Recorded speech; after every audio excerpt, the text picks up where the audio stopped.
ভালো করে টিনটা লাগা রে, না হলে ঝড়ের বাতাস মারলেই লুঙ্গি আর টিন দুটোই উড়ে যাবে।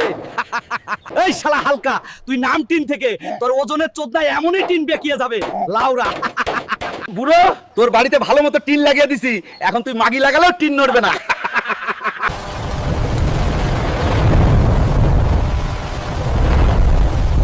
ডার্লিং, বাইরে বৃষ্টি হচ্ছে, খুব রোমান্টিক ওয়েদার, চলো একটু কিস করি। ওরে পাড়া রে, ঘরের ভেতরে টিন উড়ালো। ওরে বাবা রে, মাগি উড়ে গেল রে।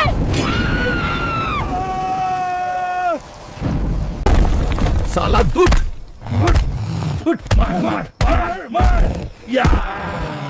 শালা তোরা কিভাবে আমার বাড়ির টিন দিলি? ঝড় আসা মাত্রই টিনের সাথে আমার বউটাকেও নিয়ে পালালো। মার মার মার। আর তো ঝড় এসেছে। আপনারা ঝড়ানোর জন্য একটু লাইক সাবস্ক্রাইব করুন প্লিজ। ওরে মারে।